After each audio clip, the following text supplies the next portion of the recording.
In American society, money is a taboo topic. We're taught at a young age it's improper to talk about it, but we're also bombarded with messages about the power and importance of money in our everyday lives. And by not talking about it, we miss out on the skills and lessons we need to effectively understand and financially plan. That changes today. Welcome to Money Tales. Hosted by Sandy Brager and Cami Doder, Money Tales brings more than 35 years of combined professional experience in personal finance to demystify money and demonstrate what it's like to speak openly about personal financial matters. Join us each episode as they interview modern-day movers and shakers about how money decisions intertwine with their daily lives in order to give you better insight into productive financial conversations. Subscribe today and register for our blog Fathom at aspiriant.com/podcasts to increase your money mojo. And now, here's Cami and Sandy. Hi, this is Cami. Esther Choy joins us this week on Money Tales. Esther recently published a white paper on first-generation wealth creators. The New York Times featured her report focusing on the philanthropic aspects of her research. Most wealthy people today created the wealth over their lifetime. This is a major transition for those individuals who often keep the values they were raised with. Esther wanted to understand how the modest upbringings of wealth creators influence them today and how that plays out in their philanthropic giving. She uncovers that encouraging wealth creators to tell their own stories is the key to unlocking their purpose and values, revealing the causes they want to support. Let me tell you a little more about Esther. She is the president and chief story facilitator at Leadership Story Lab, where she applies design thinking and science to help her clients articulate and assert who they are, ultimately connecting with audiences in meaningful ways. Since 2010, Esther has combined the science of persuasion and the art of storytelling to help her clients gain a competitive edge. Hi, this is Sandy. Here are 3 key Money Tales conversation topics Esther hits on in this conversation. First, how money is the dirtiest thing we cannot live without. Second, storytelling techniques that involve IRS, intriguing beginnings, riveting middles, and satisfying ends. And third, why it's important to know your story. Instead of focusing on the facts, tell about the challenges you faced.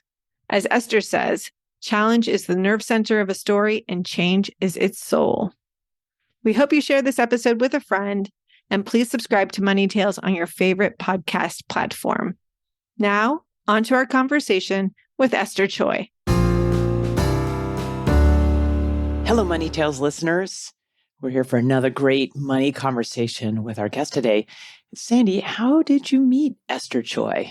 I had the pleasure of meeting Esther at a summit that our friend and former podcast guest, Barbara Pierce, had for her Women with Capital community earlier in the year.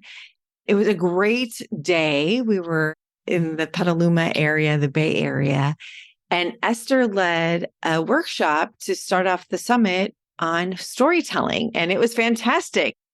We had a chance to connect at the end of the summit later in the afternoon, and I immediately knew that it would be fun to have Esther on Money Tales. So I'm so delighted to be in this conversation today. Thanks, Sandy. And I'm reading her book, Let the Story Do the Work. It's fantastic. All right, so let's move on. Let's make this introduction. Welcome, Esther Choy, to the Money Tales podcast. Thank you so much for having me. Hi, Esther.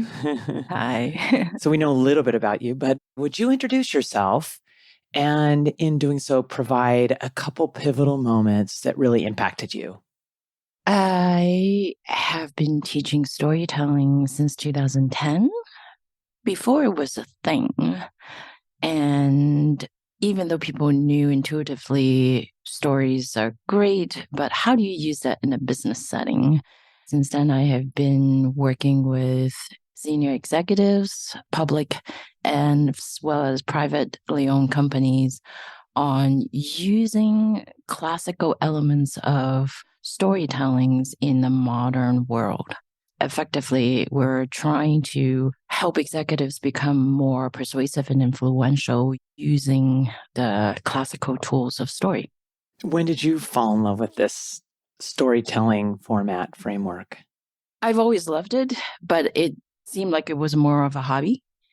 And then until 2004, I worked at the University of Chicago School of Business as an admission officer, where in elite business schools, competitive admissions, anytime where there are more demand than there are supplies, and this is not a matter of adjusting prices that can set us in an equilibrium. And how do you decide of all those who are more than qualified, who gets in? A lot of it have to do with the way that you leverage facts, informations about your life, and tell compelling stories through gatekeepers, decision makers, about a future that no one is yet at. Wow. So people have to use their imagination. And that is the number one part of our power that everybody has. Number one thing that most adults are underutilizing. We always like to start just to get a little foundation on you, hearing your backstory. What was money like as you were growing up in your home? Probably typical of a lot of people. I like to say that money is the dirtiest thing that we can't live without. Ooh, that's evocative. Storyteller. And it was literally dirty. That's what my mom told me, that anytime I touch money, I handle money, I got my pocket money, I went to the market to buy something, it's all cash based. Anytime I touch money, I have to make sure I wash my hands, because who knows where these currency had been, all these coins had been. And so she just really wanted me to make sure that we have clean hands around the house, and which is probably a really good thing. But from the literal to the allegorical, I don't think there's a lot of difference either, because of a lack of deliberate financial education, financial literacy, and you just kind of watch how adults behave around money, then you know that money is trouble, but you need it too. So I'm so glad you're talking about both contexts of your statement, because I can definitely relate to the washing of hands. I say the same thing to my children, although it seems like they're not touching money as much as I used to when I was their age. So that's been pretty fascinating.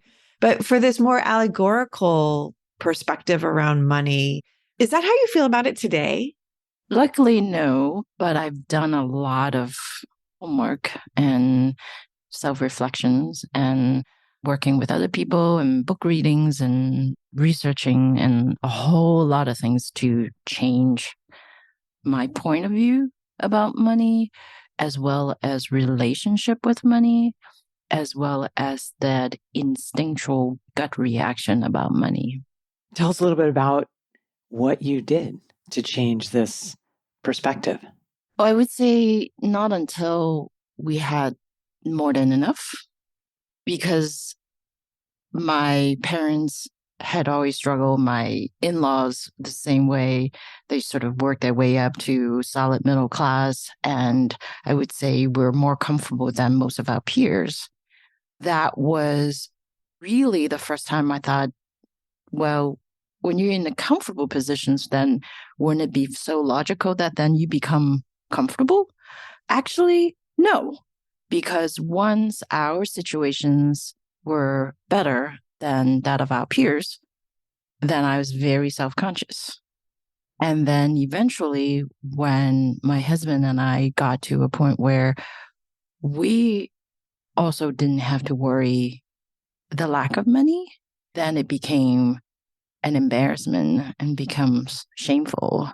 I wouldn't even talk to my mom, or my husband wouldn't talk to his mom about where we're at. The other day I was talking to my mom. I can talk about it now because I know she'll never find this podcast. So you guys are hearing things that my mom doesn't know. But my mom asked me, she lives in Hong Kong. She has so inflation's really bad here and in the States, right? I said, yeah. Are you guys okay? Are you struggling? how's life been? And I said, thank you, Mom. We're okay. We've never had to worry at all about rising cost of the basic goods. We're so fortunate. And it's this very thing that when you didn't have to worry, then it instantly turned into shame and embarrassment. And so the work that I've done was anytime you experience discomfort, instead of trying to sweep it under the rug, instead of trying to avoid it, instead of trying to medicate it somehow, it's really worthwhile to stay with it. The same goes with pain. The same goes with any other quote unquote negative feelings, because then I realized that there are a lot of people, other people just like me, both in terms of the not having to worry about it, in terms of this quantity, but also in terms of feeling bad about having so much.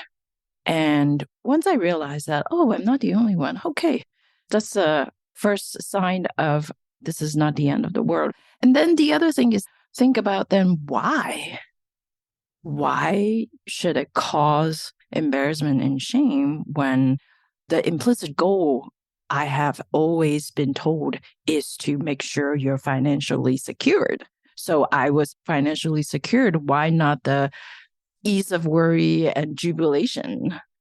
I love what you're saying, and I thank you for sharing this. What you just shared has a lot to do with the power of Money Tales and why Cami and I, with the support of Aspirian, are really trying to bring to life money stories, because when we share these stories with each other, we can learn one another and we can open up whatever feelings we have about money, whether it's shame and guilt or something boastful or whatever the emotion is. I'm curious, Esther, as a storyteller, it sounds like you were changing your story around money. Yes, I have. And like a lot of good things that is discovered accidentally, I was teaching this major gift solicitation strategy program, an executive education program at Kellogg School of Management. It's a great program. I taught the storytelling part, and then I had two other faculties who taught the fundraising component. And this is focusing on major gifts. Then it's focusing on those who have the ability to make major gifts. And there is where a lot of discoveries were made that led to me changing my story about money. Tell us about that. And I want to mention for our listeners, and we'll get into this some more, you recently published a white paper based on some research that you did entitled Transforming Partnerships with Major Donors. And so it'd be great to hear how it shifted you. Even though I was not in fundraising, but in fundraising, I think everybody understands the story is very important. And so I was brought in to teach that part. And I also did not share. I didn't think to share. I also didn't think I should share that I was a major donor myself. Make the long story short, the things that I discovered that was really interesting was I assigned prep work. Most faculty do. And what I assigned, I thought was fairly simple, and maybe they have already done that already. And which is one of them is to ask 2 to 3 of the major supporters, longest supporters, questions such as, what got you started supporting our organizations? Why are you still here? What kept you here? What surprised you? Things that I thought were fairly basic questions. And insightful. The organization can hear a lot of useful information. Exactly. And that they can say, oh, this professor at Kellogg made me do this. Would you please help me? And what I was surprised by wasn't so much of what they discovered, but is the fact that they thank me for making them do it. Interesting. What do you think kept them from asking some pretty natural questions? I think the very origin of having the ability to tell good stories is being curious about all sorts of things, and being curious and respectful to go after what you're curious about. And so what I was curious about was, so if you didn't take this course, if you didn't have me when would you actually sit these people down and ask them these questions? Then the more I looked into it, the more I realized that there's, I guess, a professional habits of learning your craft from more senior fundraisers, learning from consultants who were former fundraisers, but not directly from the people you are trying to influence and persuade and get them to make gifts. So it's very one-sided and a lot of assumptions I'm imagining that they were making. So much assumptions. And I've read books like how wealthy people were perceived by society, both in terms of from personal experience as well as fairly in-depth research and cross countries as well. So US, UK, Germany, and France. Those are the things that I began to wonder, wait a second, maybe there's good reason for me to feel embarrassed and shameful about having money, having wealth, because people who need to understand people with wealth don't really go about it directly and, in my opinion, effectively. And then generally, our society have very negative perceptions about people with means. And so I think I was taught well to keep it a secret, keep it guarded, and then, oh, well, if you feel shame and embarrassment, too bad. And so I went about and embarking on a study that led me to this paper, Transforming Partnership with Major Donors, and discovered that, yes, not only were there a lot of people like me, majority of high net worth, ultra high net worth people, at least in this country, we're talking about upward of 70% are first generation wealth creators. And that's my first discovery. So these are people who are solid middle and sometimes even lower socioeconomic class that have made their way up to high net worth individuals. That's a very big transition. In one generation, yes. I've interviewed 20 folks who fall under that category. None of them made it in one or two selling ventures. It's over a lifetime, but still it's over one person's lifetime, one generation's. And so what follows then is that the fact that a lot of them maintain their middle class values and identity, and they are staunchly proud of it. And maybe because of it, they don't talk about it. So you've made this shift, and yet with your financial wherewithal, so the outside, it's different. By outside, I don't mean houses, materials, cars, and things like that. But on the inside, nothing's changed. And so when you look at a lot of how they view fundraising or how they were pitched, how they're approached or how they're cultivated, there are these stages of cultivating donors, as well as big, splashy galas. This was done before COVID. A lot of it just doesn't agree with folks who are very wealthy, very successful because they're successful, because they didn't inherit money, but they have solid middle class values. A big disconnect. There is a big disconnect.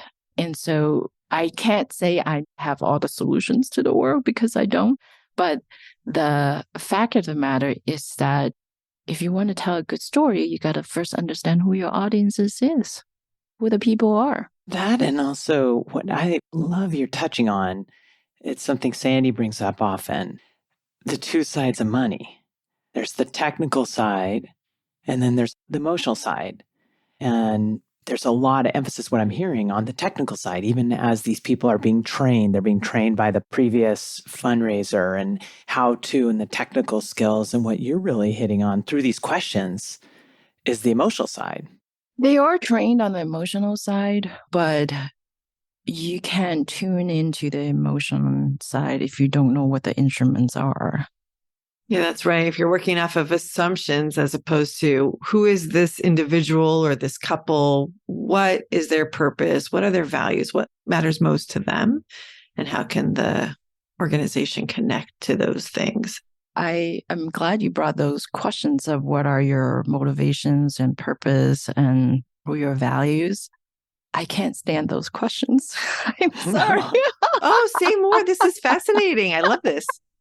I can't stand those questions because after years and years and years of working with folks on finding their stories, they usually stare at me with blank stares, or they recycle what they've heard from others from elsewhere.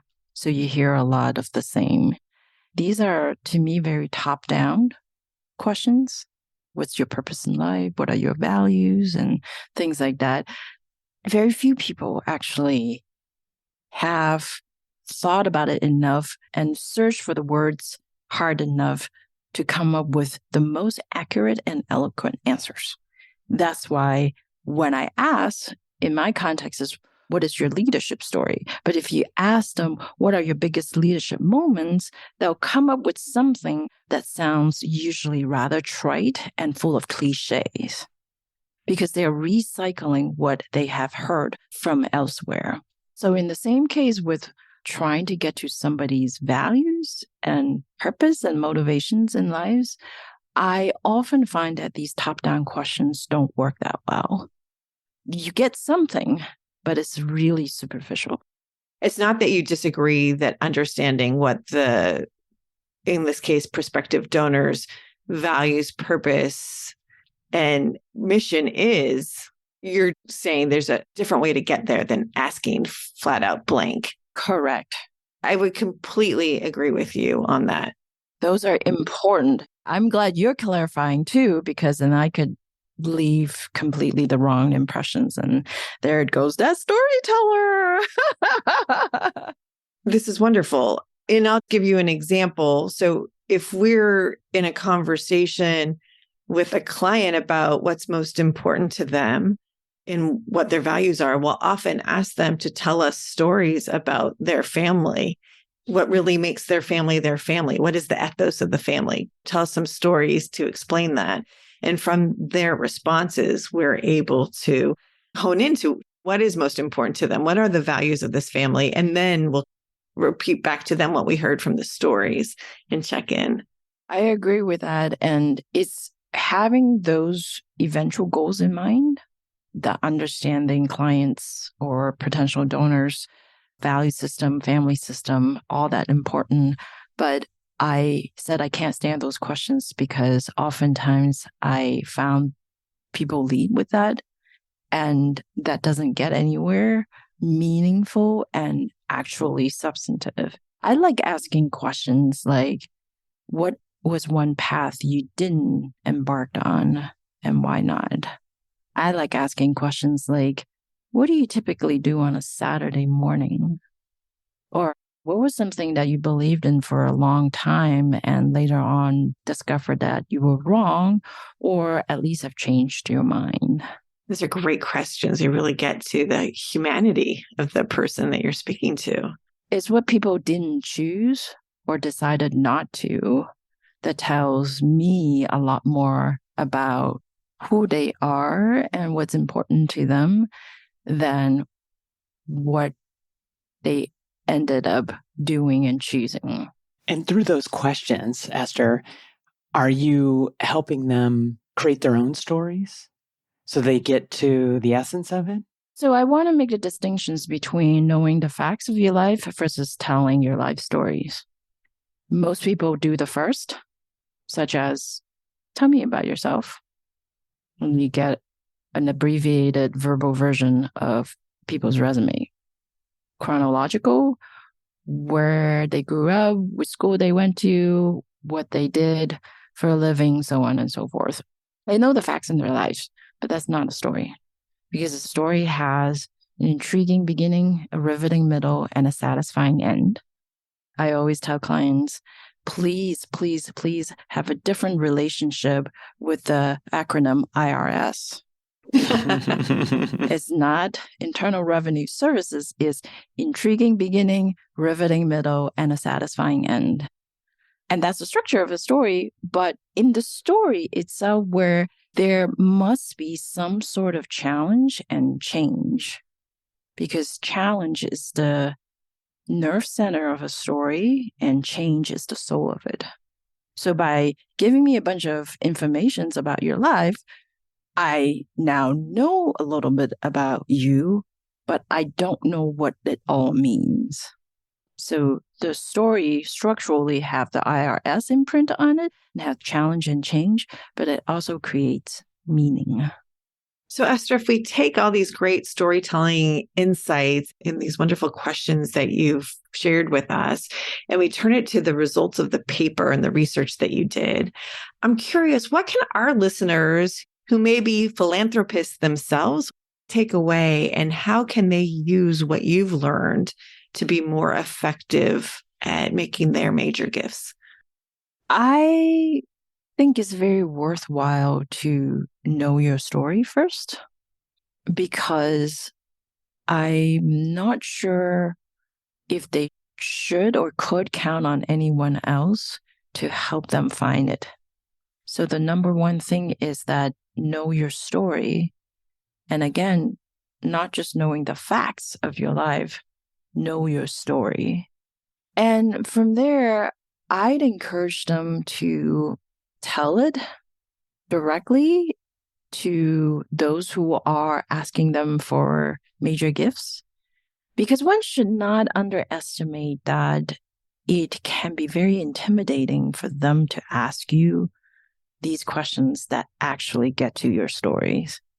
They'll hopefully know to ask for your story, but then the questions they tend to ask often don't get to it.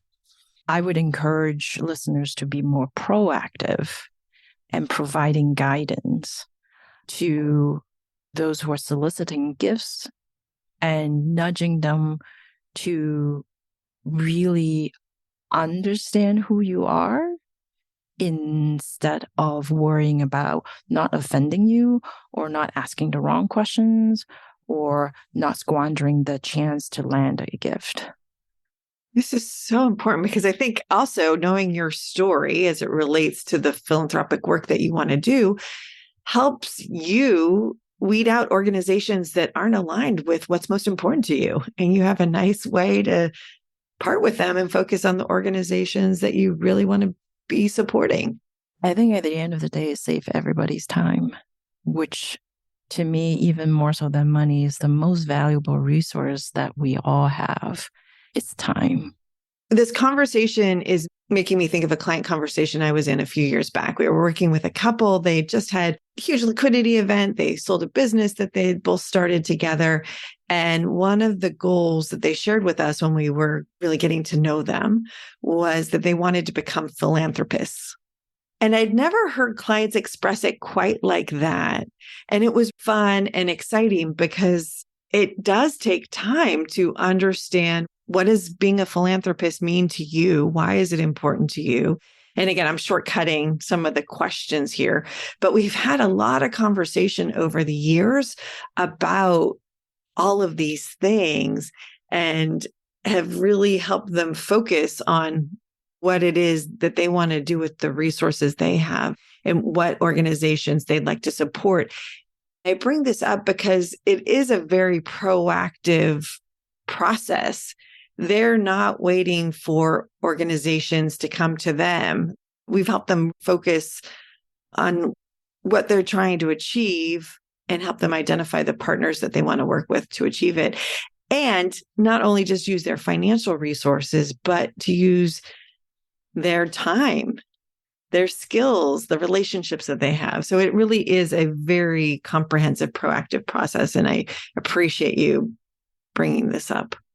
It's an intimate process getting to know someone's stories. So it's totally understandable why most people would have at least some intimidations going about it.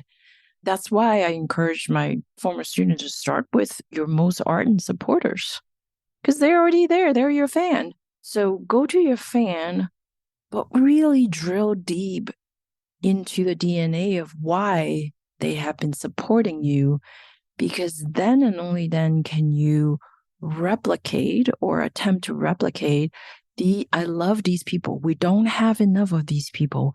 How do we attract more of these people? Oh, wow, these are their stories. How can we tell them in ways that we attract other future donors who have the same passion DNA, who will draw them to us? Esther, what's your next money conversation going to be, and who's it going to be with? It's going to be with my daughter's friend who is very gifted academically in all sorts of ways. And she offers to tutor my daughter on math. And she's done it for a number of years and tutor grades above her, just offers to do it, no money. And that's how she's always been doing, grades and grades above herself. But I thought this would be such an important lesson and start for her to have a different relationship with money and different money conversation. I asked her, I want you to charge me, but you need to tell me how much. And you need to go do your homework and then come back and we'll talk. We'll negotiate. And her mom and I went back and forth. She's all for it. She sees the value of it. But oh my gosh, the anxiety that it caused her, which is good. Because do you want to be a 14-year-old wondering how much do you charge per hour tutoring someone? Or do you want to wait till you're 40-year-old, you're the best in your industry, and you still have hesitations about asking for what you're worth? Start at 14. Now that at least I have made the conversion to having a better relationship with money, I see myself having the responsibility to pay it forward and help raise the next generations to have a more positive and productive relationship with money. Oh, we agree, Esther. And what a gift of a conversation. I wish someone when I was 14 had that same conversation with me. And your storytelling emphasis is just a great reminder that the more we talk, the more we tell our stories, share our mistakes, the more others will learn from that. Thank you, Esther, for bringing your study, yourself, your story, telling capabilities, all of that to Money Tales. It's my pleasure. Thank you for having me. Thanks for listening to the Money Tales podcast. If you've enjoyed this episode, share it with someone you think would benefit from listening. And leave us a review on your favorite podcasting platform. Your ratings and reviews help more people find our podcast. If you're inspired to gain clarity and peace of mind about financial matters, don't hesitate to reach out to our team at Asperient. Go to asperient.com/start a dialogue. Or you can email Sandy and me at podcasts@asperient.com. See you next time.